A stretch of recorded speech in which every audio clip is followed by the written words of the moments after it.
Today's guest worked for President George W. Bush and for President Obama.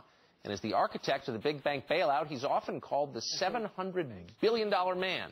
Now Neel Kashkari is running to be the next Republican governor of the state of California, and we are glad to have him on this morning. Neel, thanks a lot for joining us. No, thanks for having me. It's great to be here. So you are running as a Republican. The bailout, TARP, has become pretty controversial among a lot of Republicans. Do you regret anything you did as the architect of that program? You know, we hated that we had to do it. We wanted to let all the banks fail because they deserve to fail.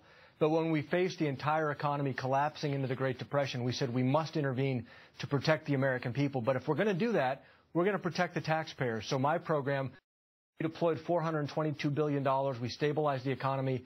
We got every single dollar back, and we even made a $13 billion profit for the taxpayers. So horrible situation, but I think we made the best of it. So you don't regret what you did at all? There's no, nothing you absolutely. would redo? Okay, great. You know, so you're running for mayor, for governor of California. The state's got a lot of problems, which I think you've eloquently explained. One thing no one ever mentions is the flood of low-skilled immigration into that state in the 30 years since I grew up there. Do you think that has in any way contributed to the failing schools or the growing poverty? Well, I think that is a contributing factor that we have to address. The reality is we do have a lot of folks here who are English second language. You know, we need to make sure that they're getting a good education, and we really need Washington to come up with a national solution on immigration. But we are where we are, and just saying, well, this is, you know, we have people here who are English learners, therefore we shouldn't do anything about it. I don't agree with that. You know, I have visited some amazing schools in California that can teach any kid, no matter who their parents are, no matter what neighborhood they grow up in. Our state today in California is failing our students. It's failing our middle-class families. 17% of Californians need work. And as you indicated, we have the highest poverty rate in America, 24%.